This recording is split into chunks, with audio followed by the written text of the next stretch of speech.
ನಮಸ್ಕಾರ ಎಲ್ಲರಿಗೂ. ಇಲ್ಲೊಂದು ಕ್ವಶನ್ ಐತೆ ನೋಡ್ರಿ. ಏನಿದು? ಭಾರತೀಯ ಸಂವಿಧಾನದ ಯಾವ ವಿಧಿಯು ಸಂಸತ್ತಿನಲ್ಲಿ ಪೂರಕ, ಹೆಚ್ಚುವರಿ ಅಥವಾ ಮೀರಿದ ಅನುದಾನಗಳಿಗೆ ಅಂದ್ರೆ ಸಪ್ಲಿಮೆಂಟರಿ, ಅಡಿಷನಲ್ ಆರ್ ಎಕ್ಸಸ್ ಗ್ರಾಂಟ್ಗಳನ್ನ ಕೇಳಲು ಸಂಬಂಧಿಸಿದೆ ಅಂತ, ಇವುಗಳಿಗೆ ಸಂಬಂಧಿಸಿದೆ ಅಂತ.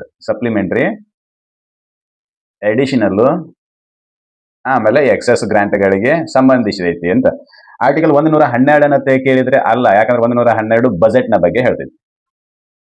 ಆನ್ಯುವಲ್ ಫೈನಾನ್ಷಿಯಲ್ ಸ್ಟೇಟ್ಮೆಂಟ್, ಬಜೆಟ್ ಬಗ್ಗೆ. ಆರ್ಟಿಕಲ್ 114 ಕೇಳಿದ್ರೆ ಅಲ್ಲ, ಏನ್ ಹೇಳ್ತೈತಿ? ಇದು ಅಪ್ರೋಪ್ರಿಯೇಷನ್ ಬಿಲ್ ಬಗ್ಗೆ ಹೇಳ್ತೈತಿ. ಅಪ್ರೋಪ್ರಿಯೇಷನ್ ಬಿಲ್ ಬಗ್ಗೆ. ಇನ್ನು ಆರ್ಟಿಕಲ್ 117 ಕೇಳಿದ್ರೆ ಆರ್ಟಿಕಲ್ 117 ಫೈನಾನ್ಸ್ ಬಿಲ್ ಬಗ್ಗೆ ಹೇಳ್ತೈತಿ, ಹಣಕಾಸಿನ ಮಸೂದೆಗಳ ಬಗ್ಗೆ ಹೇಳ್ತೈತಿ. ಹೀಗಾಗಿ ಉಳಿದಿರೋದು ಯಾವುದು ಅಂತಂದ್ರೆ ಆರ್ಟಿಕಲ್ 115 ಇದೇ ಸರಿಯಾದ ಆನ್ಸರ್. ಯಾವುದು? ಆರ್ಟಿಕಲ್ 115 ಗ್ರಾಂಟ್ಗಳ ಬಗ್ಗೆ ಹೇಳ್ತೈತಿ. ಯಾವ ಗ್ರಾಂಟ್ಗಳು ಅಂತ ಕೇಳಿದ್ರೆ ಡಿಮ್ಯಾಂಡ್ ಗ್ರಾಂಟ್ಸ್ ಅಲ್ಲ. ಯಾವ grant? Supplementary grants. Supplementary grants. ಎರಡನೇದ್ದು ಅಡಿಷನಲ್ ಗ್ರಾಂಟ್ಸ್. ಮೂರನೇದ್ದು ಎಕ್ಸಸ್ ಗ್ರಾಂಟ್. ಈ ಮೂರು ಗ್ರಾಂಟ್ಗಳ ಬಗ್ಗೆ ಹೇಳ್ತೈತಿ. ಸರ್, ಇವತ್ತು ಯಾವಾಗ ಖರ್ಚು ಏನು ಈ ಗ್ರಾಂಟ್ ಗಳನ್ನ ಕೊಡ್ತಾರೆ? ಏನ್ ಇವತ್ತರ ಗ್ರಾಂಟ್ಗಳ ಉದ್ದೇಶ? ಈ ಗ್ರಾಂಟ್ ಗಳನ್ನು ಕೊಡುವ ಅಥಾರಿಟಿ ಯಾರ ಹತ್ರ ಐತಿ? ಇವೆಲ್ಲದಕ್ಕೂ ಆನ್ಸರ್ ಮಾಡೋದು ಆರ್ಟಿಕಲ್ 115. ಇವತ್ತಿನ ಚರ್ಚಾ ವಿಷಯವೂ ಕೂಡ ಆರ್ಟಿಕಲ್ 115. ಇದು ಮುಂದುವರೆದ ಭಾಗ, ಬಜೆಟ್ ನ ಮುಂದುವರೆದ ಭಾಗಗಳು ಇವೆಲ್ಲ. ಇದ್ರ ಬಗ್ಗೆ ಡಿಸ್ಕಷನ್ ಮಾಡೋಣ. ಏನ್ ಹೇಳ್ತೈತಿ, ಯಾಕೆ ಆ ರೀತಿ ಅಧಿಕಾರವನ್ನ ಕೊಡ್ತೈತಿ, ಎಲ್ಲದ್ರ ಬಗ್ಗೆನೂ ಡಿಸ್ಕಷನ್ ಮಾಡೋಣ. ನೀವು ವಿಡಿಯೋನ ನೋಡ್ಬೇಕು. ಅಂದ್ರೆ ಇದು ಸಂಪೂರ್ಣವಾಗಿ ಅರ್ಥ ಆಗ್ತೈತಿ ನಿಮಗೆ. ಎಕ್ಸಾಮ್ ನಲ್ಲಿ ಯಾವುದೇ ಗೊಂದಲಗಳಿಲ್ಲದೆ ಆನ್ಸರ್ ಮಾಡಲು ಕೆಪಾಸಿಟಿ ಬರ್ತೈತಿ. ಈ ವಿಡಿಯೋನ ಪೂರ್ಣ ನೋಡ್ರಿ. ಹಂಗೆ ಯಾವಾಗ ನೀವು ಕಾಂಪಿಟೇಟಿವ್ ಎಕ್ಸಾಮ್ಗಳಿಗೆ ರೆಡಿ ಮಾಡುವ ವಿಡಿಯೋಗಳನ್ನ ನೋಡ್ತಿರ್ತಿರಲ್ಲ, ಅವಾಗ ಕೈಯಾಗ ಬುಕ್ ಪೆನ್ನು ಕಂಪಲ್ಸರಿ ಇರ್ಲಿ, ನೋಟ್ ಮಾಡ್ಕೊಳಕ್ಕೆ. ಸರಿ, ಈಗ ಏನ್ ಹೇಳ್ತೈತಿ ಅನ್ನೋದ್ರ ಬಗ್ಗೆ ಡಿಸ್ಕಷನ್ ಮಾಡೋಣ.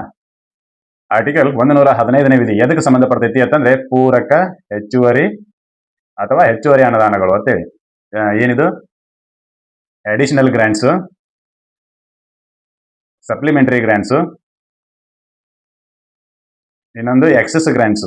ಈ ಮೂರು ಗ್ರಾಂಟ್ಗಳ ಬಗ್ಗೆ ಹೇಳ್ತೈತಿ. ಫಸ್ಟ್ ಗೆ ಇವು ಮೂರದ್ರ ಮೀನಿಂಗ್ ಏನ ಅಂತೇಳಿ ನೋಡೋಣ. What is the meaning of additional grants, what is the meaning of supplementary grants and what is the meaning of the excess grants ಅಂತ. ಇವುಗಳನ್ನ ನೋಡಿದ್ವಿ ಅಂತಂದ್ರೆ ನಂತರ ಏನ್ ಡಿಸ್ಕಷನ್ ಮಾಡಕತ್ತೀವಿ ಅಂತೇಳಿ ಗೊತ್ತಾಗ್ತೈತಿ. ಹೌದಾ? ಫಸ್ಟ್ ಗೆ ನೋಡೋಣ. ಯಾಕಂದ್ರೆ ಕಾಂಪಿಟೇಟಿವ್ ಎಕ್ಸಾಮ್ ನಲ್ಲಿ ಹೊಂದಿಸಿ ಬೇರೆ ಇರೋದ್ರೊಳಗೆ ಇದು ಕಂಪಲ್ಸರಿ ಬರುವ ಚಾನ್ಸಸ್ ಗಳು ಜಾಸ್ತಿ ಇದಾವೆ. ಫಸ್ಟ್ ಗೆ ಸಪ್ಲಿಮೆಂಟರಿ ಗ್ರಾಂಟ್ಸ್ ಅಂದ್ರೆ ಏನು, ಅಡಿಷನಲ್ ಗ್ರಾಂಟ್ಸ್ ಅಂದ್ರೆ ಏನು, ಎಕ್ಸಸ್ ಗ್ರಾಂಟ್ಸ್ ಅಂದ್ರೆ ಏನು ಅಂತ ನೋಡೋಣ. ಸಪ್ಲಿಮೆಂಟರಿ ಗ್ರಾಂಟ್ಸ್, ಪೂರಕ ಅನುದಾನ ಅಂತೇಳಿ ಕನ್ನಡದೊಳಗೆ ಕರಿತೀವಿ. ಪೂರಕ. ಯಾವುದಕ್ಕೆ ಪೂರಕ? ಮೊದಲೇನು ನೀವು ಗ್ರಾಂಟ್ ತಗೊಂಡಿರಲಿಲ್ಲ. ಆರ್ಟಿಕಲ್ 112ರಲ್ಲಿ ಬಜೆಟ್ ಮಂಡನೆ ಮಾಡಿದ್ರಿ. ಆರ್ಟಿಕಲ್ 113 ಅಡಿಯಲ್ಲಿ ಅಂದಾಜುಗಳನ್ನ ಲೆಕ್ಕ ಮಾಡ್ರಿ. ಆರ್ಟಿಕಲ್ 114 ಅಡಿಯಲ್ಲಿ ಅಪ್ರಾಪ್ರಿಯೇಷನ್ ಬಿಲ್ ಅನ್ನ ಮಂಡನೆ ಮಾಡಿ ಗ್ರಾಂಟ್ಸ್ ಅನ್ನ ತಗೊಂಡ್ರಲ್ಲ, ಆ ಗ್ರಾಂಟ್ ಗಳಿಗೆ ಸಂಬಂಧಿಸಿದಂತೆ ಪೂರಕವಾಗಿ ನಿಮಗೆ ಏನಾದ್ರೂ ಅನುದಾನ, ಹೆಚ್ಚಿಗೆ ಅನುದಾನ ಬೇಕಾಗಿತ್ತು ಅಂತಂದ್ರೆ ಅವಾಗ ಅದನ್ನ ಸಪ್ಲಿಮೆಂಟರಿ ಗ್ರಾಂಟ್ಸ್ ಅಂತ ಕರೀತಾರೆ. For example ಏನಾಗಿರ್ತೈತಿ? ಡಿಫೆನ್ಸ್ಗೆ, ರಕ್ಷಣೆಗೆ 50,000 ಕೋಟಿಯನ್ನ ಅನುದಾನವನ್ನ ಕೊಟ್ಟಿರ್ತಾರೆ. ಎಲ್ಲಿ? ಬಜೆಟ್ ನಲ್ಲಿ ಗ್ರಾಂಟು ಆಗಿರ್ತೈತಿ. ಅದು ಡಿಮ್ಯಾಂಡ್ ಪರ್ ಗ್ರಾಂಟ್ ನಲ್ಲಿ ಗ್ರಾಂಟು ಆಗಿ ಹೋಗಿ ಬರ್ತೈತಿ. ಅಂಡರ್ ಆರ್ಟಿಕಲ್ 114 ಗ್ರಾಂಟ್ ಆಗಿರ್ತೈತಿ. ಆವಾಗ ಲೆಕ್ಕ ಹಾಕ್ತಾರೆ. ಲೆಕ್ಕ ಹಾಕೋಕೆ ಬಜೆಟ್ ಎಲ್ಲ ಹಣ ಖರ್ಚಾಗಿ ಇನ್ನೂ ಒಂದು 20,000 ಕೋಟಿ ರೂಪಾಯಿ ಜಾಸ್ತಿ ಬೇಕಾಗ್ತೈತಿ ಇವರಿಗೆ. ಯಾರಿಗೆ? ರಕ್ಷಣೆ ಖಾತೆಯವರಿಗೆ. ಯಾವ ವರ್ಷಕ್ಕೆ ಸಂಬಂಧಿಸಿದಂತೆ? ಅದೇ ಫೈನಾನ್ಷಿಯಲ್ ವರ್ಷಕ್ಕೆ ಸಂಬಂಧಿಸಿದಂತೆ 50,000 ಕೋಟಿ ಕೊಟ್ಟಾರೆ. ಎಕ್ಸಸ್ ಆಗಿ ಆ ಕೆಲಸ ಕಂಪ್ಲೀಟ್ ಆಗಕ್ಕೆ, ಆ ಸರ್ವಿಸ್ ಕಂಪ್ಲೀಟ್ ಆಗಕ್ಕೆ ಅವ್ರಿಗೆ ಇನ್ನೂ 20,000 ಕೋಟಿ ಬೇಕಾಗ್ತೈತಿ. ಹೌದಾ? ಆವಾಗ ನನಗೆ ಇನ್ನೂ 20,000 ಕೋಟಿ ರೂಪಾಯಿ ಬೇಕ್ರಿ ಅಂತೇಳಿ ಏನಾದ್ರೂ ಗ್ರಾಂಟ್ ಕೇಳಿದ್ರು ಅಂತಂದ್ರೆ ಅದನ್ನ ನಾವೇನಂತ ಕರಿತೀವಿ ಅಂತಂದ್ರೆ ಸಪ್ಲಿಮೆಂಟರಿ ಗ್ರಾಂಟ್ ಅಂತ ಕರಿತೀವಿ. ಈಗಾಗಲೇ ಅನುದಾನಗಳಲ್ಲಿ ಅನುದಾನವನ್ನ ಕೊಟ್ಟು ಬಿಟ್ಟಿವಿ ಅವ್ರಿಗೆ. ಬಜೆಟ್ ನಲ್ಲಿ ಮಂಡನೆ ಮಾಡಿ ಅವರ ಸ್ಕೀಮಿಗೆ ತಕ್ಕಂತೆ ಅವ್ರು ಎಷ್ಟು ಡಿಮ್ಯಾಂಡ್ ಅನ್ನ ಕೇಳಿದ್ರು ಅಷ್ಟನ್ನ ಅವ್ರಿಗೆ ಕೊಟ್ಟೈತಿ. ಆದ್ರೆ ಆ ವರ್ಷಕ್ಕೆ ಸಂಬಂಧಿಸಿದಂತೆ ಆ ಕೆಲಸ ಮುಗಿಯಕ್ಕೆ ಇನ್ನೂ 20,000 ಕೋಟಿ ರೂಪಾಯಿ ಬೇಕಾಗ್ತೈತಿ ಅಂತೇಳಿ ಅವ್ರಿಗೆ ಗೊತ್ತಾಗತ್ತೆ ಹಿಂದಿಗಡೆ. ಅವಾಗ ಅವ್ರು ಏನ್ ಮಾಡ್ತಾರೆ ಅಂದ್ರೆ ಸಪ್ಲಿಮೆಂಟರಿ ಗ್ರಾಂಟ್ಗೆ ಅಪ್ಲಿಕೇಶನ್ ಮಾಡ್ತಾರೆ. ಅಂದ್ರೆ ಸಪ್ಲಿಮೆಂಟರಿ ಗ್ರಾಂಟ್ ಯಾವುದೇ ಹೊಸ ವಿಷಯಗಳಿಗೆ ಸಂಬಂಧಿಸಿದಂತೆ ಅಲ್ಲ. ಹೊಸ ವಿಷಯಗಳಿಗೆ ಸಂಬಂಧಿಸಿದಂತೆ ಅಲ್ಲ, ಅಲ್ಲೇ ಹಳೆಯ ವಿಷಯಗಳಿಗೆ ಸಂಬಂಧಿಸಿದನೆ ಖರ್ಚನ್ನ ಕೊಡೋದು. ಬಜೆಟ್ನಾಗ ಏನ್ ಹೇಳೈತ್ಲ ಅದಕ್ಕೆ ಸಂಬಂಧಿಸಿದಂತೆ ಖರ್ಚನ್ನ ಹೆಚ್ಚಿಗೆ ಮಾಡಿ ಕೊಡೋದಕ್ಕೆ ನಾವೇನಂತ ಕರಿತೀವಿ? ಸಪ್ಲಿಮೆಂಟರಿ ಗ್ರಾಂಟ್ಸ್ ಅಂತ ಕರಿತೀವಿ. ಪೂರಕ ಅನುದಾನ ಅಂತ ಕರಿತೀವಿ. ಫಾರ್ ಎಕ್ಸಾಂಪಲ್ ನಾವೊಂದು ಮನಿ ಕಟ್ಟಾಕತ್ತೀವಿ ಅಂತ ಅನ್ಕೊಳ್ಳೋಣ. ಪ್ಲಾನಿಂಗ್ 20 ಲಕ್ಷದ ಇರ್ತೈತಿ. ಸರ್, ಈಗ 20 ಲಕ್ಷದಾಗ ಮನಿ ಕಟ್ಟಬೇಕ್ರಿ ಅಂತೇಳಿ ನೀವು ಕೇಳ್ಬೇಡ್ರಿ. ನಾವೇನಂತೀವಿ ಅಂತಂದ್ರೆ ಪ್ಲಾನಿಂಗ್ 20 ಲಕ್ಷದ ಇರ್ತೈತಿ. ಅದಕ್ಕೆ ಕಟ್ಕೋತ ಬಂದಾಗ ಎಕ್ಸಸ್ ಆಗಿ ಕೆಲಸ ಕಂಪ್ಲೀಟ್ ಮಾಡಕ ಇನ್ನೂ 10 ಲಕ್ಷ ರೂಪಾಯಿ ಕಡಿಮೆ ಬೀಳ್ತೈತಿ. ಈ 10 ಲಕ್ಷ ಸಲುವಾಗಿ ನೀವು ಏನಾದ್ರೂ ಗ್ರಾಂಟ್ ಅನ್ನ ಕೇಳಿದ್ರಿ, ಮನ್ಯಾಗ ಇನ್ನ 10 ಲಕ್ಷ ರೂಪಾಯಿ ಕಡಿಮೆ ಬಿದ್ದೈತಿ ಅಂತೇಳಿ ಕೇಳಿದ್ರಿ ಅಂತ ಕೆಲಸ ಎಸ್ಟಿಮೇಟ್ ಮಾಡಿರಿ, ನೀವು ಅಂದಾಜು ಮಾಡಿರಿ. ಯಾವಾಗ ಬಜೆಟ್ ನಲ್ಲಿ ಮಂಡನೆ ಮಾಡ್ಬೇಕಾದ್ರೆ ಮನಿ ಕಟ್ಟಾಕ ಫಸ್ಟ್ ಪಾಯ ಹಾಕ್ಬೇಕಾದ್ರೆ ನೀವು ಇಂಜಿನಿಯರ್ ಕರೆಸಿ ಎಸ್ಟಿಮೇಟ್ ಮಾಡಿರಿ. ಎಷ್ಟು ಅಂತ ಹೇಳಿ ನಾವು ಇಂಜಿನಿಯರ್ ಆದ್ರೆ 20 ಲಕ್ಷ ಅಂತ ಹೇಳ್ಯಾನ. ಆದ್ರೆ ಕೆಲಸ ಮುಗಿಯುವ ಸಂದರ್ಭದಲ್ಲಿ ಅದೇನಾಗೈತಿ ಅಂತಂದ್ರೆ ಇನ್ನೂ 10 ಲಕ್ಷ ಎಕ್ಸಸ್ ಬೇಕು ಅಂತೇಳಿ ಗೊತ್ತಾಗ್ತದೆ. ಏನೋ ಮಾಡಿಫಿಕೇಶನ್ ಕಾಸ್ಟ್ಲಿ ಮಾರ್ಬಲ್ ಗಳನ್ನ ಹಾಕೋದು, ಅಥವಾ ಮತ್ತೇನೋ ಮಾಡಿಫಿಕೇಶನ್ ಮಾಡೋದು, ಪೇಂಟ್ ಗಿಂಟ್ಗಳನ್ನೆಲ್ಲ ಹೈ ಕ್ವಾಲಿಟಿ ಪೇಂಟ್ ಮಾಡೋದು, ಬಾಗಿಲುಗಳನ್ನೆಲ್ಲ ಹೈ ಕ್ವಾಲಿಟಿ ಬಾಗಿಲುಗಳನ್ನ ಕೊಡಿಸೋದು. ಹಿಂಗ್ ಮಾಡಿದಾಗ ಏನಾಗೈತಿ ಅಂತಂದ್ರೆ ಖರ್ಚು ಇನ್ನೂ ಎಕ್ಸಸ್ ಆಗೈತಿ. ನೀವು ಅಂದುಕೊಂಡಿರೋದು 20 ಲಕ್ಷ, ನಿಮಗೆ ಬಜೆಟ್ ನಲ್ಲಿ ಕೊಟ್ಟಿರೋದು 20 ಲಕ್ಷ, ಎಕ್ಸಸ್ ಬರಾಕೈತಿ. ಮನಿ ಕಂಪ್ಲೀಟ್ ಮಾಡ್ಬೇಕೋ ಮಾಡಬಾರ್ದು? ಅಬ್ವಿಯಸ್ಲಿ ಮಾಡ್ಬೇಕಾಕೈತಿ. ಆವಾಗ ಏನ್ ಮಾಡ್ಬೇಕು, ಮತ್ತೆ ಪೂರಕವಾಗಿ ಮನ್ಯಾಗ 10 ಲಕ್ಷ ರೂಪಾಯಿ ಎಕ್ಸ್ಟ್ರಾ ಕೇಳ್ಬೇಕಾಕೈತಿ. ಅದನ್ನ ನಾವೇನಂತ ಕರಿತೀವಿ ಅಂತ ಸಪ್ಲಿಮೆಂಟರಿ ಗ್ರಾಂಟ್ಸ್ ಅಂತ ಕರಿತೀವಿ. ಗೊತ್ತಿರ್ಬೇಕು. ಏನ ಊರ್ ಬಿಟ್ಟು ಧಾರವಾಡಕ್ಕೆ ಓದಾಕ್ ಬಂದಿರ್ತೀವಿ. ಊರಾಗ ಏನ್ ಹೇಳಿರ್ತೀವಿ, ಮನೆ ಬಾಡಿಗೆ ಇಂತಿಷ್ಟು, ಮನೆ ಬಾಡಿಗೆಗೆ ಇಷ್ಟು ಖರ್ಚು, ಊಟಕ್ಕೆ ಇಷ್ಟು ಖರ್ಚು, ನಾಷ್ಟಕ್ಕೆ ಇಷ್ಟು ಖರ್ಚು ಅಂತೇಳಿ ಅಂದಾಜು ಏನ್ ಮಾಡಿರ್ತೀವಿ ಇವತ್ತಂದ್ರೆ ಒಂದ್ 8,000 ರೂಪಾಯಿ ಮನ್ಯಾಗ ಹೇಳಿರ್ತೀವಿ. 8,000 ರೂಪಾಯಿ. ಅದು ಇಲ್ಲಿ ಬಂದ ಕೂಡಲೇ ಏನಾಗತಿ ಅಂತಂದ್ರೆ ಊಟದ ಬಿಲ್ ಜಾಸ್ತಿ ಆಗಿಬಿಟ್ಟಿರ್ತೈತಿ, ನಾಷ್ಟದ ಬಿಲ್ ಜಾಸ್ತಿ ಆಗಿಬಿಟ್ಟಿರ್ತೈತಿ. ಆವಾಗ ಅದು ಟೋಟಲಿ 10,000 ರೂಪಾಯಿ ಬಂದ್ಬಿಟ್ಟಿರ್ತೈತಿ. ಆವಾಗ ಅವ್ರಿಗೆ ಏನ್ ಹೇಳ್ತೀರಿ ಅಂದ್ರೆ, ಅಪ್ಪಾಜಿ ನಾವು ಮನ್ಯಾಗ ಕ್ಯಾಲ್ಕುಲೇಷನ್ ಮಾಡಿದ್ವಿ ಒಂದ್ ತಿಂಗಳಿಗೆ 8,000 ರೂಪಾಯಿ ಬರ್ತೈತಿ ಅಂತ ಹೇಳಿ, ಆದ್ರೆ ಇಲ್ಲಿ ಬಂದು ನೋಡೋಟಿಗೆ ಅದು ಏನಾಗೈತಿ ಅಂತಂದ್ರೆ 10,000 ರೂಪಾಯಿ ಆಗಿಬಿಟ್ಟೈತಿ. ಅದಕ್ಕೆ ಇನ್ನ 2,000 ರೂಪಾಯಿ ನನಗೆ ಎಕ್ಸ್ಟ್ರಾ ಕೊಡ್ರಿ ಅಂತೇಳಿ ಏನ್ ಕೇಳ್ತೀವಲ್ಲ, ಅದು supplementary grants. There is no new scheme at all. ಯಾವುದೇ ಹೊಸ ಯೋಜನೆಗಳಿಲ್ಲ. ಊಟಕ್ಕನ್ನ ಕೇಳಿರಿ, ನಾಷ್ಟಕ್ಕನ್ನ ಕೇಳಿರಿ, ಮನೆ ಬಾಡಿಗೆನ ಕೇಳಿರಿ. ಹೌದಾ? ನಾವೇನೋ ಮೊದಲು ಹೇಳ್ಕೊಂಡು ಬಂದಿವಲ್ಲ ಮನ್ಯಾಗ, ಅದನ್ನೇ ಕೇಳಿವಿ. ಬಜೆಟ್ ನೊಳಗೆ ಏನು ಹೇಳಿವಲ್ಲ, ಅದಕ್ಕೆ ನಾವು ಇನ್ನೂ ಸ್ವಲ್ಪ ದುಡ್ಡು ಕೊಡ್ರಿ ಅಂತ ಕೇಳಕತ್ತೀವಿ. ಅದನ್ನ ನಾವೇನಂತ ಕರಿತೀವಿ, ಸಪ್ಲಿಮೆಂಟರಿ ಗ್ರಾಂಟ್ಸ್ ಅಂತ ಕರಿತೀವಿ. ಇದು ಗೊತ್ತಿರಬೇಕು. ಇನ್ನು ನೆಕ್ಸ್ಟ್ ಎಡಿಷನಲ್ ಗ್ರಾಂಟ್ಸ್. ಇದನ್ನ ಯಾವಾಗ ಕೇಳಬೇಕು ಎಡಿಷನಲ್ ಗ್ರಾಂಟ್ಸ್ ಅನ್ನ ಅಂತ ನೋಡೋದಾದ್ರ, ಏನು ಬಜೆಟ್ ನೊಳಗೆ ಮಂಡನೆ ಮಾಡಿರ್ತಾರೆ. ಬಜೆಟ್ ನೊಳಗೆ ಏನ್ ಮಂಡನೆ ಮಾಡಿರ್ತಾರೆ, ಅದ್ರಾಗ ಎಸ್ಟಿಮೇಟ್ಸ್ ಇರ್ತವೆ. ಇಂತಹ ಕೆಲಸಕ್ಕೆ ಇಂತಿಷ್ಟು ಹಣ ಬೇಕು ಅಂತೇಳಿ ಮಂಡನೆ ಮಾಡಿರ್ತಾರೆ. ಅವರಿಗೆ ಬಜೆಟ್ ಮಂಡನೆ ಮಾಡೋ ಟೈಮ್ನೊಳಗ ಆ ಕೆಲಸ ಅನಿವಾರ್ಯ ಐತಿ ಅಂತ ಹೇಳಿ ಗೊತ್ತೇ ಆಗಿರೋದಿಲ್ಲ. ಒಂದು ಹೊಸ ಕೆಲಸ ಉದ್ಭವ ಆಗಿಬಿಡ್ತೈತಿ. ಅದಕ್ಕಾಗಿ ಏನಾದ್ರೂ ಗ್ರಾಂಟ್ ಕೇಳಿದ್ವಿ ಅಂತಂದ್ರೆ ಅದನ್ನ ನಾವೇನಂತ ಕರಿತೀವಿ ಅಂದ್ರೆ ಎಡಿಷನಲ್ ಗ್ರಾಂಟ್ ಅಂತ ಕರಿತೀವಿ. ಹೆಚ್ಚಿನ ಅನುದಾನವನ್ನ ಕೇಳಕತ್ತೀವಿ. ಎದ್ರ ಸಂಬಂಧ ಕೇಳಕತ್ತೀವಿ ಅಂತಂದ್ರೆ ಒಂದು ಹೊಸ ಕೆಲಸವನ್ನ ಮಾಡಕತ್ತೀವಿ, ಅದ್ರ ಸಂಬಂಧ ನಮಗೆ ಹೆಚ್ಚಿನ ಅನುದಾನ ಬೇಕು. ಬಜೆಟ್ ನಲ್ಲಿ ಎಲ್ಲಿ ಮೆನ್ಷನ್ ಇಲ್ಲ ಕೆಲಸ. ಮನ್ಯಾಗ ಹೇಳಿರ್ತೀವಿ, ಧಾರವಾಡಕ್ಕೆ ನಾನು ಓದಾಕ್ ಹೋಗವನಿ, ಅದಕ್ಕೆ ತಿಂಗಳಿಗೆ 8,000 ರೂಪಾಯಿ ಖರ್ಚು ಬರ್ತೈತಿ. ಯಾವ್ದಕ್ಕಪ್ಪ ಅಂತಂದ್ರ ಊಟ, ವಸತಿ ಮತ್ತು ಶಿಕ್ಷಣ, ಈ ಮೂರನ್ನ ಸೇರಿಸಿ 8,000 ರೂಪಾಯಿ ಖರ್ಚು ಬರ್ತೈತಿ ಅಂತೇಳಿ ಮನ್ಯಾಗ ಹೇಳಿರ್ತೀವಿ. ಇಲ್ಲಿ ಬಂದ ನಂತರ ಗೊತ್ತಾಕೈತಿ ಏನಂತೇಳಿ, ಅವರಿಗೂ ಒಂದಿಟ್ಟು ಖರ್ಚು ಮಾಡ್ಬೇಕಾಕೈತಿ. ಏನು, ಲೈಬ್ರರಿ ವೆಚ್ಚ. ಎಲ್ಲರೂ ರೂಮ್ನಾಗ ಓದಾಕತ್ತಿಲ್ಲ, ಎಲ್ಲರೂ ಲೈಬ್ರರಿಯಾಗ ಓದಾಕತ್ತಾರ. ನಾನು ಲೈಬ್ರರಿಗೆ ಹೋಗ್ಬೇಕು, ಲೈಬ್ರರಿಗೆ ತಿಂಗಳಿಗೆ 1,000 ರೂಪಾಯಿ ಖರ್ಚು ಕಟ್ಟಬೇಕು. 1,000 ರೂಪಾಯಿ ಖರ್ಚು ಕಟ್ಟಬೇಕು. ಅದಕ್ಕೆ ನನಗೆ ತಿಂಗಳಿಗೆ ಇನ್ನೂ 1,000 ರೂಪಾಯಿ ಎಕ್ಸ್ಟ್ರಾ ಕಳಿಸ್ರಿ ಅಂತೇಳಿ ಏನು ಮನ್ಯಾಗ ಕೇಳ್ತೀವಲ್ಲ. ನಾವು ಮನೆ ಒಳಗೆ ಏನ್ ಹೇಳಿದ್ವಿ, ಮೊದಲು ಊಟ, ವಸತಿ, ಶಿಕ್ಷಣ ಇಷ್ಟೇ. ಬುಕ್ಕಿಗೆ, ಊಟಕ್ಕೆ, ಆಮೇಲೆ ರೂಮ್ ಬಾಡಿಗೆಗೆ 8,000 ರೂಪಾಯಿ ಹತ್ತೈತಿ ಅಂತ ಮನ್ಯಾಗ ಹೇಳಿದ್ವಿ. ಆದ್ರೆ ಇಲ್ಲಿ ಬಂದ ನಂತರ ಗೊತ್ತಾಕೈತಿ, library is necessary condition for the student ಅಂತೇಳಿ. ಲೈಬ್ರರಿ ಮಾಡ್ಲೇಬೇಕಾಗಿರ್ತಕ್ಕಂಥದ್ದು ನೆಸೆಸರಿ ಅಂತೇಳಿ ಗೊತ್ತಾಕೈತಿ. ಆವಾಗ ಲೈಬ್ರರಿದೊಂದು ಎಕ್ಸಸ್ ಖರ್ಚು ಬರ್ತೈತಲ್ಲ, ಹೆಚ್ಚಿನ ಖರ್ಚು ಬರ್ತೈತಲ್ಲ, ಅದಕ್ಕೆ ಮನೆಯೊಳಗೆ ಹೆಚ್ಚಿನ ದುಡ್ಡನ್ನು ಕೇಳ್ತೀವಲ್ಲ, ಅದನ್ನ ನಾವೇನಂತ ಕರಿತೀವಿ, ಅಡಿಷನಲ್ ಗ್ರಾಂಟ್ಸ್ ಅಂತ ಕರಿತೀವಿ. ಹುಡುಗ ಓದಾಕತ್ತೇಳಿ ಬಂದಿರ್ತಾನೆ, 8,000 ರೂಪಾಯಿ ಮನ್ಯಾಗ ಕೇಳಿರ್ತಾನೆ. ಇಲ್ಲಿ ಬಂದು ಯಾವ್ದೋ ಒಂದು ಹುಡುಗಿ ಪರಿಚಯ ಆಗ್ತಾಳೆ, ಹುಡುಗಿ ಜೋಡ ತಿರುಗಾಡಕ್ಕೆ ಎಕ್ಸ್ಟ್ರಾ ಅಮೌಂಟ್ ಅನ್ನ ಕೇಳ್ತಾನಲ್ಲ, ಆ ಅಮೌಂಟ್ ಅನ್ನ ನಾವೇನಂತ ಕರಿತೀವಿ, ಅಡಿಷನಲ್ ಗ್ರಾಂಟ್ಸ್ ಅಂತ ಕರಿತೀವಿ. ಇದು ವಯಸ್ಸ ವರ್ಷ ಹುಡುಗ ಹುಡುಗಿ ಇಬ್ಬರಿಗೂ ಅಪ್ಲೈ ಆಗತ್ತೆ. ನಾವು ಕಾಮನ್ ಆಗಿ ನಿಮಗೆ ತಿಳಿಲಿ ಅಂತ ಹೇಳಕತ್ತೀವಿ, ಅಸಹ್ಯ ಅಂತ ಏನೂ ಇಲ್ಲ. ಇದನ್ನ ಅಡಿಷನಲ್ ಗ್ರಾಂಟ್ಸ್ ಅಂತ ಕರಿತೀವಿ. ಸ್ಕೀಮ್ ಒಳಗೆ ಇರೋದೇ ಇಲ್ಲ, ಬಜೆಟ್ ನೊಳಗೆ ಅದರ ಉಲ್ಲೇಖನೇ ಇರೋದಿಲ್ಲ. There is no topic in that, there is no topic in budget, but it arise like a situation. ಆ ಸ್ಥಿತಿಗೆ ತಕ್ಕಂತೆ ಉದ್ಭವ ಆಗ್ತೈತೆ ಅದು, ಅದಕ್ಕೆ ನಾವು ಕೊಡಬೇಕಾಗ್ತೈತಿ. ಅದನ್ನ ನಾವೇನಂತ ಕರಿತೀವಿ ಅಂದ್ರೆ ಅಡಿಷನಲ್ ಗ್ರಾಂಟ್ಸ್ ಅಂತ ಕರಿತೀವಿ. ಕೊರೋನಾ ಬರ್ತೈತೆ ಯಾರಿಗೆ ಗೊತ್ತಿತ್ತು? 2019 ಸರ್ಕಾರ ಬಜೆಟ್ ಮಂಡನೆ ಮಾಡ್ತು. ಕೊರೋನಾ ಬರ್ತೈತೆ ಗೊತ್ತಿರಲಿಲ್ಲ. ಅದಕ್ಕೆ ಕೊರೋನಾ ಉಪಚಾರಕ್ಕಾಗಿ ಎಕ್ಸೆಸ್ ಗ್ರಾಂಟ್ ಅನ್ನ ಕೇಳಿದ್ರಲ್ಲ. ಉಪಚಾರಕ್ಕಾಗಿ ನಾವ್ ಹಿಂಗೆಲ್ಲ ಏನ್ ಮಾಡಕತ್ತೀವಿ ಅಂತಂದ್ರ ಬಂದ್ ಮಾಡಕತ್ತೀವಿ, ಭಾರತವನ್ನ ಬಂದ್ ಮಾಡಕತ್ತೀವಿ. ಆಮೇಲೆ ಬಂದ್ ಮಾಡಿದ ನಂತರ ಅವ್ರಿಗೆಲ್ಲ ಮನಿಗೆ ರೇಷನ್ ಮುಟ್ಟಿಸ್ಬೇಕು, ಔಷಧಿಗಾಗಿ ಎಕ್ಸ್ಟ್ರಾ ಖರ್ಚನ್ನ ಮಾಡಬೇಕು. ಇವ್ಯಾವ ಬಜೆಟ್ ನಲ್ಲಿ ಇರಲೇ ಇಲ್ಲ. ಸಡನ್ ಆಗಿ ಅದು ಉದ್ಭವ ಆಗ್ಬಿಟ್ಟು ಅದಕ್ಕೆ ಏನು ಕೇಳ್ತೀವಿ, ನನಗೆ ಇಂತಿಷ್ಟು ಉದ್ಭವ ಹೊಸ ಪರಿಸ್ಥಿತಿ ನಿರ್ಮಾಣ ಆಗೈತಿ, ಹೊಸ ಸಮಸ್ಯೆಯನ್ನ ಬಗೆಹರಿಸಲು ನನಗೆ ಇಷ್ಟು ಅಮೌಂಟ್ ಬೇಕು ಅಂತೇಳಿ ಸರ್ಕಾರ ಲೋಕಸಭೆಗೆ ಏನು ಕೇಳ್ತೈತಲ್ಲ ಅದನ್ನ ನಾವೇನಂತ ಕರಿತೀವಿ ಅಂದ್ರೆ ಎಡಿಷನಲ್ ಗ್ರಾಂಟ್ಸ್ ಅಂತ ಕರಿತೀವಿ. ಎಡಿಷನಲ್ ಗ್ರಾಂಟ್ಸ್ ಇದು ಗೊತ್ತಿರಬೇಕು. ಇನ್ನೊಂದೈತಿ ಎಕ್ಸಸ್ ಗ್ರಾಂಟ್ಸ್, ಅದೇನ್ ಹೇಳ್ತೈತಿ ನೋಡೋಣ. ಹೆಚ್ಚುವರಿ ಅನುದಾನ, ಹೆಚ್ಚಿನ ಅನುದಾನ, ಹೆಚ್ಚುವರಿ ಅನುದಾನ, ಆಮೇಲೆ ಪೂರಕ ಅನುದಾನ. ಹೌದಾ? ಇದು ಹೆಚ್ಚುವರಿ ಅನುದಾನಕ್ಕಾಗಿ ಬೇಡಿಕೆ. ಏನಾಗೈತಿ ಬಜೆಟ್ನೊಳಗ ರೈಲ್ವೆ ಖಾತೆಗೆ ಏನ್ ಮಾಡ್ಯಾರ ಅಂದ್ರ 10,000 ಕೋಟಿಯನ್ನ ಕೊಟ್ಟಾರೆ. 10,000 ಕೋಟಿಯನ್ನ ಕಟ್ಟಾರೆ. ಇಲ್ಲಿ ವಾರ್ಷಿಕ ವರ್ಷ ಎಲ್ಲಿ ಹಿಡಿದ ಸ್ಟಾರ್ಟ್ ಆಕೈತಿ? 1/4/2026ರಿಂದ ಈ 2026 ವಾರ್ಷಿಕ ವರ್ಷ ಸ್ಟಾರ್ಟ್ ಆಗಿ ಎಲ್ಲಿಗೆ ಮುಗಿತೈತಿ? 31/3/2027 ಮುಗಿತೈತಿ. ಇದು ಏನಾಕೈತಿ ಅಂದ್ರೆ ಈ 10,000 ಕೋಟಿ ರೂಪಾಯಿಯನ್ನ ಕೊಟ್ಟಿರ್ತಾರೆ ಯಾರಿಗೆ? ರೈಲ್ವೆ ಖಾತೆದವರಿಗೆ. ಅವಾಗ ರೈಲ್ವೆ ಖಾತೆದವರಿಗೆ ಹಣ ಮುಗಿದು ಹೋಗತಿ ಯಾವಾಗ ಅಂತಂದ್ರೆ ಫೆಬ್ರವರಿ 28 2027 ಇಲ್ಲೆಲ್ಲ ಹಣ ಮುಗಿದು ಹೋಗ್ಬಿಡ್ತೈತಿ, ಖರ್ಚು ಮಾಡಿಬಿಡ್ತಾರೆ, ಮುಗಿದು ಹೋಗ್ಬಿಡ್ತೈತಿ. ಅವಾಗ ಇವ್ರು ಏನ್ ಮಾಡ್ತಾರೆ ಅಂತಂದ್ರೆ ಮಾರ್ಚ್ನಾಗ ಬಜೆಟ್ ಮಂಡನೆ, ಫೆಬ್ರವರಿ ಎಂಡಿಗೆ ಮತ್ತೆ ಬಜೆಟ್ ಮಂಡನೆ ಮಾಡ್ಬೇಕು, ಹೊಸ ಬಜೆಟ್ ಅನ್ನ. ಅವಾಗ ಅವ್ರು ಏನ್ ಮಾಡ್ತಾರೋ ಅಂತಂದ್ರೆ ಇನ್ನು ಬಜೆಟ್ನೊಳಗ ಈ ಹೊಸ ಬಜೆಟ್ ಮಾಡೋದೈತಿ, ಎಡಿಷನಲ್ ಗ್ರಾಂಟ್ಸ್ ಎಲ್ಲಿ ಕೇಳೋದು, ಅದಕ್ಕೆ ಏನ್ ಮಾಡೋದು ಅಂತಂದ್ರೆ ಬೇರೆ ಯಾರ ಕಡೆ ಸಾಲ ಇಸ್ಕೊಂಡು ಆ ಕೆಲಸನ ಕಂಪ್ಲೀಟ್ ಮಾಡ್ತಾರೆ.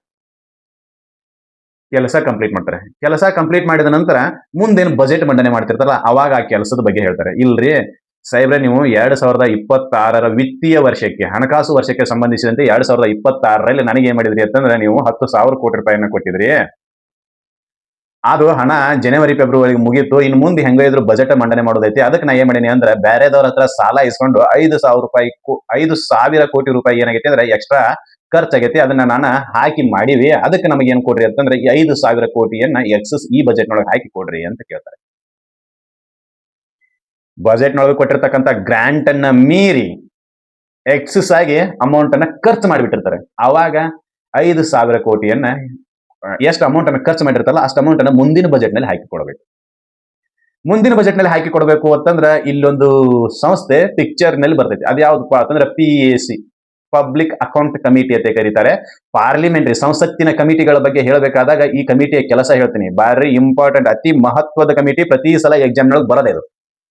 ಈ ಹೆಸರನ್ನ ಅಷ್ಟೇ ನೆನಪಿಟ್ಕೊರಿ. ಏನಂತೇಳಿ? ಪಬ್ಲಿಕ್ ಅಕೌಂಟ್ ಕಮಿಟಿ ಅಂತೇಳಿ ಹೆಸರನ್ನ ನೆನಪಿಟ್ಕೊಂಡ್ಬಿಡ್ರಿ. ಸಾರ್ವಜನಿಕ ಖಾತಾ ಸಂಸ್ಥೆ ಪಬ್ಲಿಕ್ ಅಕೌಂಟ್ ಕಮಿಟಿ ಅಂತಂದ್ರೆ ಸಾರ್ವಜನಿಕ ಖಾತಾ ಸಂಸ್ಥೆ ಅಲ್ಲ, ಸಮಿತಿ. ಇದು ನೆನಪಲ್ಲಿ ಇಟ್ಕೊರಿ. ಇದು ಮುಂದೆ ಪಿಕ್ಚರ್ನೇ ಬರ್ತೈತಿ, ಏನ್ ಮಾಡ್ತೈತಿ ಅಂತ ಗೊತ್ತಾಕೈತಿ. ಇಲ್ಲಿ ಏನಾಕೈತಿ ಅಂತಂದ್ರೆ ಈ 5,000 ಕೋಟಿ ರೂಪಾಯಿನ ನೀನು ಕರೆ ಖರ್ಚು ಮಾಡಿಯೋ ಮತ್ತೆ ಅದಕ್ಕೆ ನೀನು ಕಿಸೆಕದು ಹಾಕೊಂಡಿಯೋ ಏನ್ ಮಾಡಿಯೋ ಅಂತೇಳಿ ವಿಚಾರಣೆ ಮಾಡ್ತಾರ. ಅವ್ರು ಎಲ್ಲ ಚೆಕ್ ಮಾಡ್ತಾರೆ. ಚೆಕ್ ಮಾಡಿದಾದ್ಮೇಲೆ ಕರೆಕ್ಟ್ ಐತಿ ಅಂತ ಹೇಳಿದ ನಂತರ ಕೊಡ್ರಿಪ್ಪ ಇವರಿಗೆ 5,000 ಕೋಟಿ ಎಕ್ಸ್ಟ್ರಾ, ಎಲ್ಲ ಕರೆಕ್ಟ್ ಐತಿ ಅಂತ ಹೇಳ್ತಾರೆ. ಇರ್ಲಿಲ್ಲ ಅಂತಂದ್ರೆ ಇಲ್ಲ ಇಲ್ಲಿ ಗೋಲ್ಮಾಲ್ ಐತಿ, ಇದಕ್ಕೆ ಯಾವ್ದಕ್ಕೂ ಕೊಡಕ್ ಹೋಗ್ಬೇಡ್ರಿ ಅಂತ ಹೇಳ್ತಾರೆ. ಅಡಿಷನಲ್ ಗ್ರಾಂಟ್ಸ್ಗೆ ಪಬ್ಲಿಕ್ ಅಕೌಂಟ್ ಕಮಿಟಿ ಸಂಬಂಧ ಬರೋದಿಲ್ಲ ಕೇಳಕ್ಕೆ, ಸಪ್ಲಿಮೆಂಟರಿ ಗ್ರಾಂಟ್ಸ್ಗೂ ಸಂಬಂಧ ಬರೋದಿಲ್ಲ. ಆದ್ರೆ ಎಕ್ಸಸ್ ಗ್ರಾಂಟ್ಗೆ ಪಬ್ಲಿಕ್ ಅಕೌಂಟ್ ಕಮಿಟಿ ಪಿಕ್ಚರ್ ನೊಳಗೆ ಬರ್ತೈತಿ, ನೆನಪಲ್ಲಿ ಇರಬೇಕು. ಇದು ಕೊಟ್ಟಿರ್ತಕ್ಕಂಥ ಅನುದಾನಕ್ಕಿಂತಲೂ ಹೆಚ್ಚಿಗೆ ಹಣವನ್ನ ಖರ್ಚು ಮಾಡಿರ್ತೈತಿ. ಯಾವಾಗಪ್ಪ ಅಂತಂದ್ರೆ ರಶ್ ಟೈಮ್ ನಲ್ಲಿ, ಇನ್ನೇನು ವಿತ್ತೀಯ ವರ್ಷ ಮುಗಿಯುವ ಸಂದರ್ಭದಲ್ಲಿ. ಆವಾಗ ಈ ಗ್ರಾಂಟ್ಸ್ ಅನ್ನ ಮುಂದಿನ ಬಜೆಟ್ ನಲ್ಲಿ ಹಾಕಿ ಕೊಡೋದಕ್ಕೆ ನಾವ್ ಏನಂತ ಕರಿತೀವಿ ಅಂದ್ರೆ ಎಕ್ಸಸ್ ಗ್ರಾಂಟ್ ಅಂತ ಕರಿತೀವಿ. ಎಕ್ಸಸ್ ಗ್ರಾಂಟ್ ಅಂತ ಕರಿತೀವಿ. ಗೊತ್ತಾಗತ್ತಿ? ಏನು ಮನೆ ಬಾಡಿಗೆ, ಶಿಕ್ಷಣಕ್ಕಾಗಿ ಖರ್ಚು ಮತ್ತು ಊಟ ವಸತಿಗಾಗಿ ಖರ್ಚಿಗಾಗಿ ನೀವು 8,000 ರೂಪಾಯಿಯನ್ನ ಕೇಳಿರ್ತೀರಿ ಮನ್ಯಾಗ. ಯಾವುದೋ ಒಂದು ಕೆಲಸ ಸಲುವಾಗಿ ತಿಂಗಳ ಎಂಡ್ ಬಂದಿರ್ತೈತಿ, 25-26ನೇ ತಾರೀಕು ಬಂದಿರ್ತೈತಿ. ಅಪ್ಪ ಹೆಂಗ ಇದ್ರು ಮತ್ತೆ 1ನೇ ತಾರೀಕು ನನಗೆ ಅಮೌಂಟ್ ಕೊಡಂಗಿರ್ತಾನೆ. ಅದಕ್ಕೆ ನಾ ಏನ್ ಮಾಡ್ತೀನಿ ಅಂದ್ರೆ ದೋಸ್ತರ ಕಡೆ ಇಸ್ಕೊತೀನಿ ಒಂದು 200 ರೂಪಾಯಿ ಸಾಲ, ಫ್ರೆಂಡ್ಸ್ ಕಡೆ ಒಂದು 200 ರೂಪಾಯಿ ಸಾಲ ಇಸ್ಕೊತೀನಿ. ಅವ್ನು ಹೇಳ್ತೀನಿ ಹಿಂದಿಗಡೆ, ಅಪ್ಪಾಜಿ ಇಂಥದ್ದೊಂದು ಖರ್ಚು ಬಂದಿತ್ತು, ಅದಕ್ಕೆ ನಾನು ಫ್ರೆಂಡ್ಸ್ ಕಡೆ 200 ರೂಪಾಯಿ ಇಸ್ಕೊಂಡಿನಿ, ಅದಕ್ಕೆ ಈ ತಿಂಗಳ ಖರ್ಚಿನೊಳಗ ಆ 200 ಆಡ್ ಮಾಡಿ ನನಗೆ ಕೊಡ್ರಿ ಅಂತ. ಅಂದ್ರೆ 8,200 ರೂಪಾಯಿನ ನನಗೆ ಕೊಡ್ರಿ ಅಂತ. ಯಾವ್ದು ಖರ್ಚು ಮಾಡಿ ಅಂತ ಕೇಳಿದ್ರೆ ಇಲ್ಲ ಅವರಿಗೆ ಚಾಕ್ಲೇಟ್ ಕೊಡಿಸ್ಬೇಕಾಗಿತ್ತು, ಅದ್ರ ಸಂಬಂಧ ಖರ್ಚು ಮಾಡಿದ್ವಿ ಅಂತ ಏನ್ ಹೇಳ್ತಿರಲ್ಲ, ಅದು ಎಕ್ಸಸ್ ಖರ್ಚು. ಅರ್ಥ ಆಗ್ತೈತಿ? ಐ ಥಿಂಕ್ ಎಲ್ಲರಿಗೂ ಕ್ಲಿಯರ್ ಆಗೈತಿ ಅಂತ ನಾ ಅನ್ಕೊಂತೀನಿ. ಎಕ್ಸಸ್ ಗ್ರಾಂಟ್ ಅಂತಂದ್ರೆ ನಿನಗೆ ನಿಗದಿಪಡಿಸಿರ್ತಕ್ಕಂಥ ಮೊತ್ತಕ್ಕಿಂತನೂ ಹೆಚ್ಚಿನ ಅನುದಾನವನ್ನ ಖರ್ಚು ಮಾಡಿರ್ತಿ. ಅದಕ್ಕೆ ಮುಂದಿನ ಬಜೆಟ್ ನಲ್ಲಿ, ಯಾಕಂತಂದ್ರೆ ಬಜೆಟ್ ಮಂಡನೆ ಮಾಡುವ ಸಮಯನೂ ಕೂಡ ಸಮೀಪ ಬಂದಿರ್ತೈತಿ. ಆವಾಗ ನೀ ಏನ್ ಮಾಡ್ತಿದ್ರೆ ಎಡಿಷನಲ್ ಗ್ರಾಂಟ್ಸ್, ಸಪ್ಲಿಮೆಂಟರಿ ಗ್ರಾಂಟ್ಸ್ ಅನ್ನ ಕೇಳದೆ ಏನ್ ಮಾಡಿರ್ತೀರಿ ಅಂತಂದ್ರೆ ಮುಂದಿನ ಬಜೆಟ್ ನಲ್ಲಿ ಹಾಕಿ ಕೊಡ್ರಿ ಅಂತೇಳಿ ಏನ್ ಕೇಳ್ತಿರಲ್ಲ, ರಿಕ್ವೆಸ್ಟ್ ಮಾಡ್ತಿರಲ್ಲ. ಮುಂದಿನ ಬಜೆಟ್ ನಲ್ಲಿ ನನಗೆ ಇಷ್ಟು ಗ್ರಾಂಟ್ ಮಾಡ್ರಿ ಅಂತ ಏನ್ ಕೇಳ್ತಿಲ್ಲ, ಅದನ್ನ ನಾವು ಎಕ್ಸಸ್ ಗ್ರಾಂಟ್ ಅಂತ ಕರಿತೀವಿ. ಇದು ಗೊತ್ತಾಯ್ತು ಅಂತ ಅನ್ಕೊಂತೀನಿ. ಇನ್ನು ಮೂರನ್ನು ಒಂದ್ಸಲ ಕ್ವಿಕ್ ರಿಕ್ಯಾಪ್ ಮಾಡ್ಕೊಂಡ್ಬಿಡೋಣ, ಏನ್ ಹೇಳ್ತಾವ ಅಂತ ಹೇಳಿ. ಒಂದನೇದು ಸಪ್ಲಿಮೆಂಟರಿ, ಪೂರಕ. ಅನುದಾನಕ್ಕಿಂತಲೂ ಹೆಚ್ಚಿನ ಅಮೌಂಟ್ಗಾಗಿ ಕೊಟ್ಟಿರ್ತಕ್ಕಂಥ ಅನುದಾನಕ್ಕಿಂತಲೂ ಹೆಚ್ಚಿನ ಅಮೌಂಟ್ಗಾಗಿ ಡಿಮ್ಯಾಂಡ್ ಇಡೋದು. ಇದು ಬಜೆಟ್ ನಲ್ಲಿ ಮಂಡನೆ ಮಾಡಿದ ಸ್ಕೀಮಿಗೆ ಏನಾಗಿರ್ತೈತಿ, ಅದಕ್ಕೆ ಹೆಚ್ಚಿನ ಅನುದಾನ ಬೇಕಾಗಿರ್ತೈತಿ. ಬಜೆಟ್ನಾಗ ಇರ್ತೈತಿ, ಹೆಚ್ಚಿನ ಅನುದಾನ ಬೇಕಾಗಿರ್ತೈತಿ. ಅದಕ್ಕೆ ಇದನ್ನ ನಾವೇನಂತ ಕರಿತೀವಿ ಅಂದ್ರೆ ಸಪ್ಲಿಮೆಂಟರಿ ಅಂತ ಕರಿತೀವಿ. ಇನ್ನ ಅಡಿಷನಲ್, ಇದು ಬಜೆಟ್ ನಲ್ಲಿ ಇಲ್ಲ,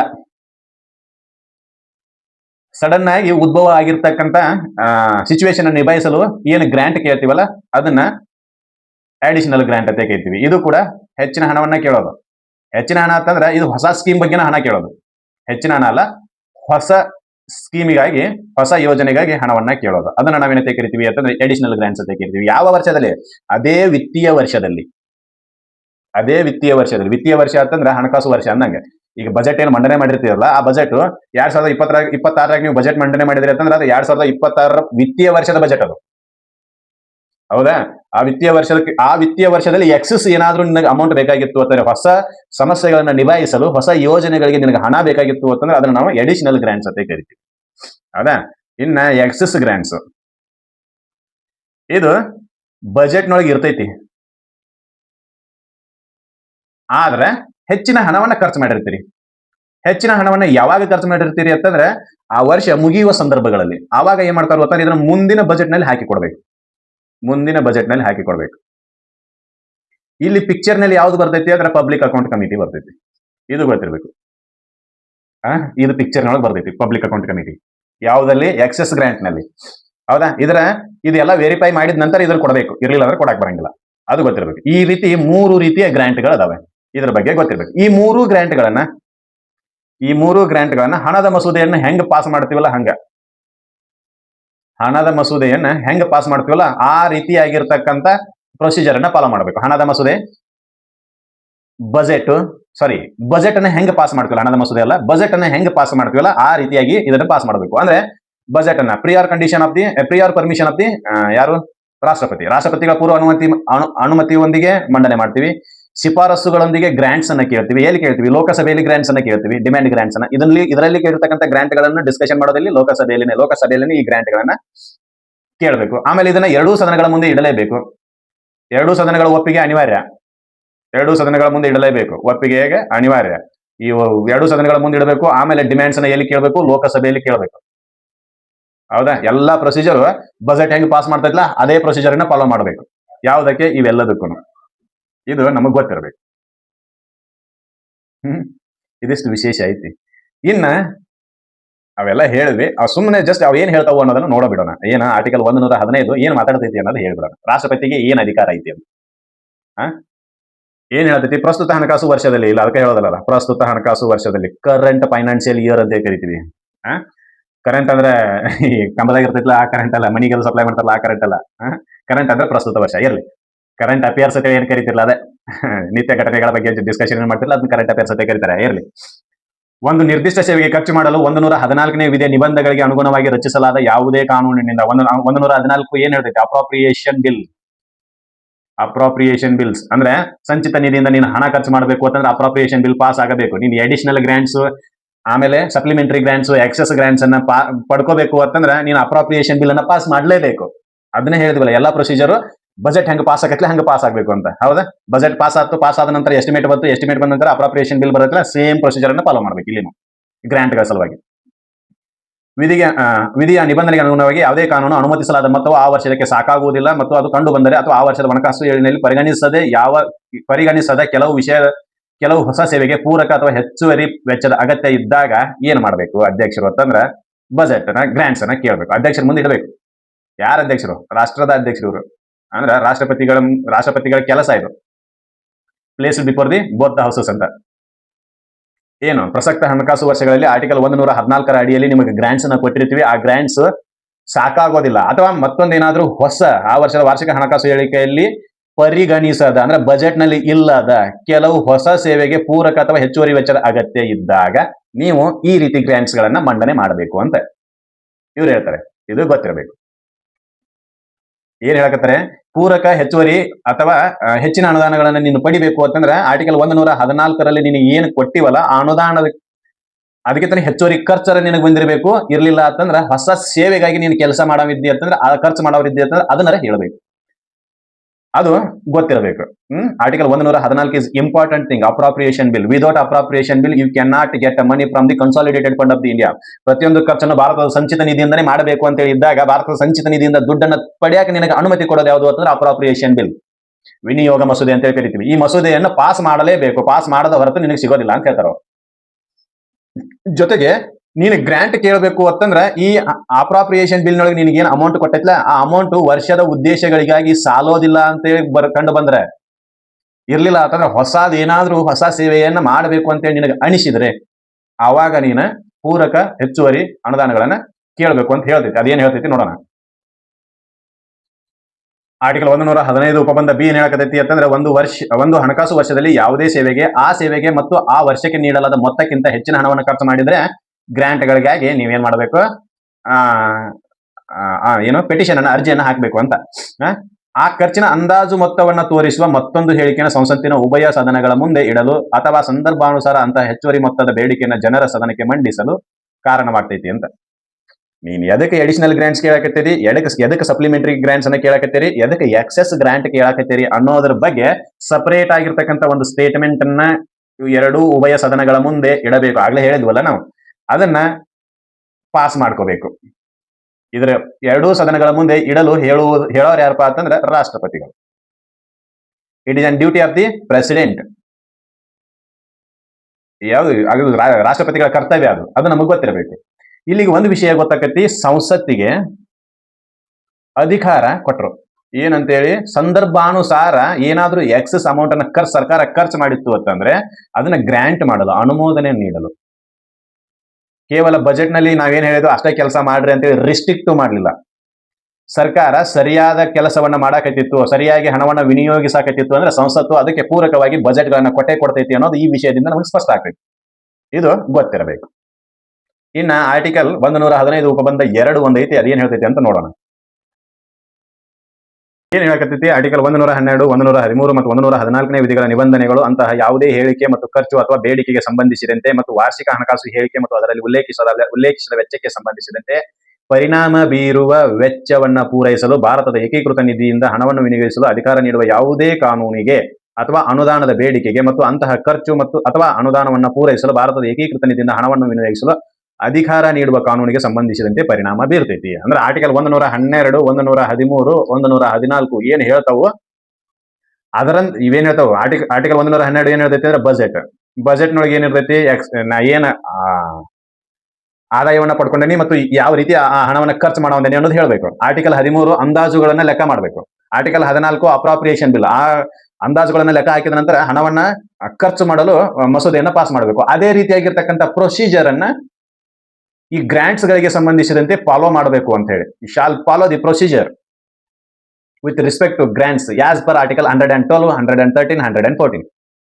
ಅವು ಯಾವ ರೀತಿ ಹೇಳ್ಯಾವ ಅಂದ್ರೆ, ನೀನು ಅಡಿಷನಲ್ ಗ್ರಾಂಟ್ಸ್ ಅನ್ನ ಪಡಿಬೇಕು ಅಂತಂದ್ರೆ ಫಸ್ಟ್ ಏನ್ ಮಾಡಬೇಕು ಅಂತಂದ್ರೆ ಬಜೆಟ್ ನೋಡಿ ಅಡಿಷನಲ್ ಗ್ರಾಂಟ್ಸ್ ಆದಾಯ ಎಲ್ಲಿಂದ ಬರ್ತೈತಿ ಅಂತ ಕೇಳಬೇಕು. ಆದಾಯ ಎಲ್ಲಿಂದ ಬರ್ತೈತಿ, ಆಮೇಲೆ ಅದನ್ನ ನಾ ಖರ್ಚು ಮಾಡೋದನಿ. ಆರ್ಟಿಕಲ್ 113 ಎಸ್ಟಿಮೇಟ್ಸ್ ಹೇಳ್ಬೇಕು, ಅಂದಾಜುಗಳನ್ನ ಹೇಳ್ಬೇಕು, ಅಂದಾಜು ಎಷ್ಟು ಖರ್ಚಾಗ್ತೈತಿ ಅದನ್ನ ಹೇಳ್ಬೇಕು. ಆರ್ಟಿಕಲ್ 114 ಏನ್ ಹೇಳ್ತೈತಿ ಅಂದ್ರೆ, ಅಂದಾಜು ಮಾಡಿದ ನಂತರ ಆ ಹಣವನ್ನ ಪಡ್ಕೋಬೇಕಲ್ಲ, ಸಂಚಿತ ನಿಧಿಯಿಂದ ಹಣವನ್ನ ಪಡ್ಕೋಬೇಕಲ್ಲ, ಆ ಹಣವನ್ನ ಪಡ್ಕೊಳಕ್ಕೆ ಅಪ್ರಾಪ್ರಿಯೇಷನ್ ಬಿಲ್ ಅನ್ನ ಪಾಸ್ ಮಾಡಬೇಕು.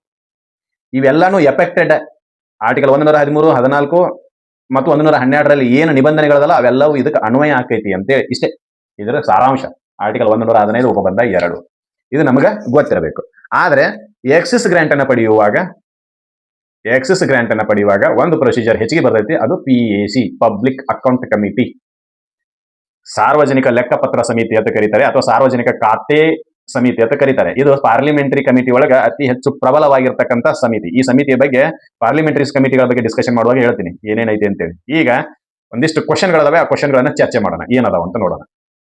ವಿಧಿ 115 ಪ್ರಕಾರ ಪ್ರಸಕ್ತ ಆರ್ಥಿಕ ವರ್ಷದಲ್ಲಿ ನಿರ್ದಿಷ್ಟ ಸೇವೆಗಾಗಿ ಮಂಜೂರಾದ ಮೊತ್ತವು ಸಾಕಷ್ಟು ಇಲ್ಲದಿದ್ದರೆ ಸರ್ಕಾರವು ಸಂಸತ್ತಿಗೆ ಯಾವ ರೀತಿಯ ಬೇಡಿಕೆಯನ್ನ ಮಂಡಿಸುತ್ತದೆ?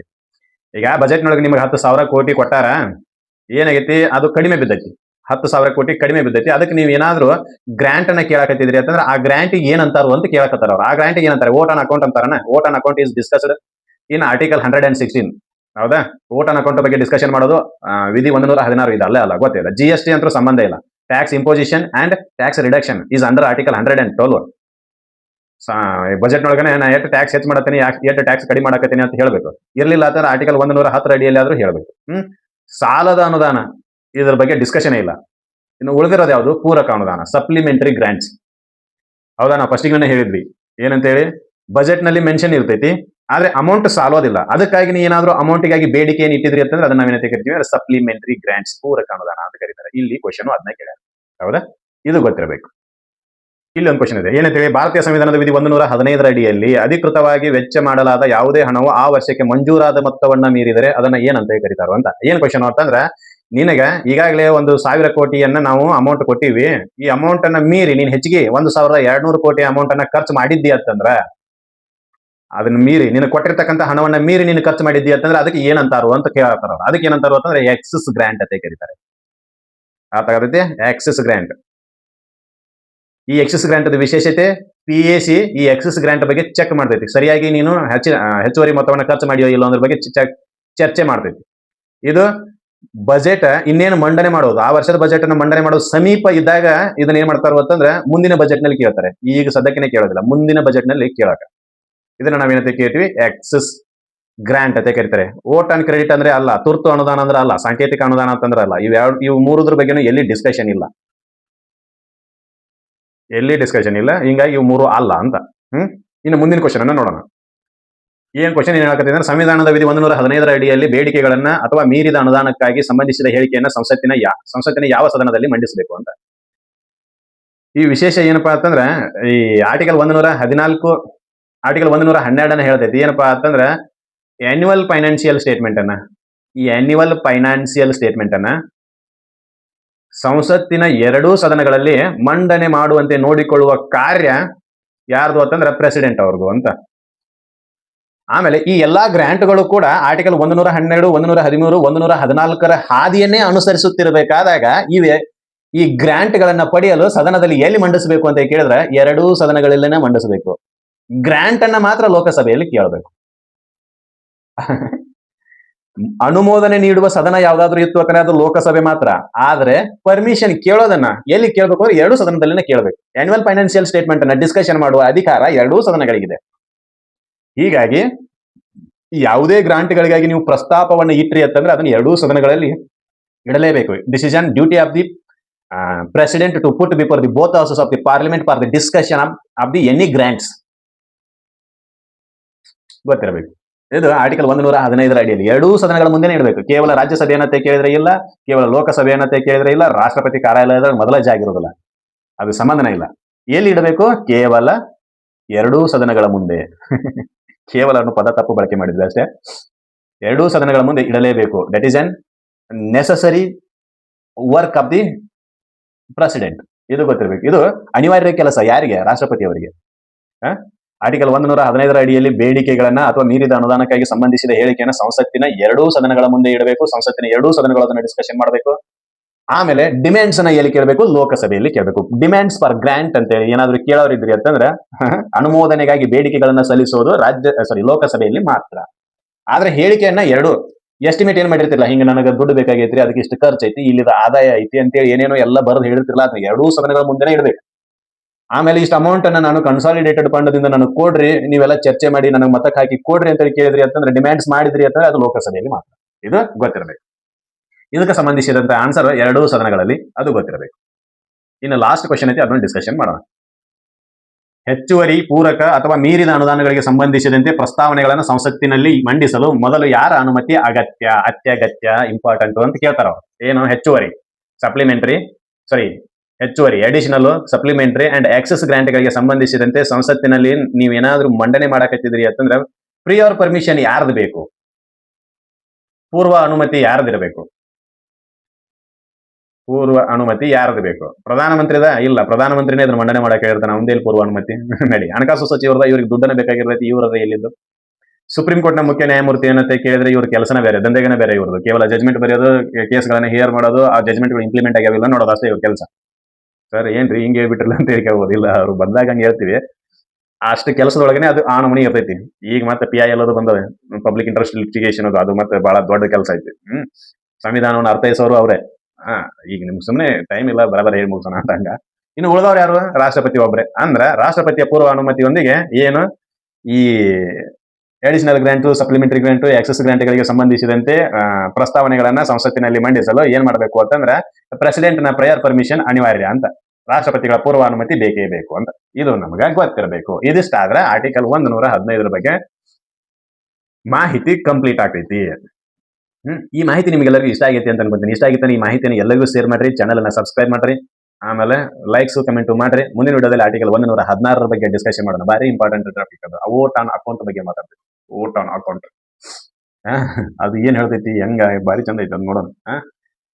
ಚಾನಲ್ ನ ಸಬ್ಸ್ಕ್ರೈಬ್ ಮಾಡ್ರಿ, ಆಮೇಲೆ ಲೈಕ್ಸ್ ಕಮೆಂಟ್ ಮಾಡ್ರಿ. ಮುಂದಿನ ವಿಡಿಯೋದಲ್ಲಿ ಆರ್ಟಿಕಲ್ 116 ಬಗ್ಗೆ ಡಿಸ್ಕಷನ್ ಮಾಡೋಣ. ಅಲ್ಲಿವರೆಗೂ ಧನ್ಯವಾದಗಳು. ಜೈ ಹಿಂದ್.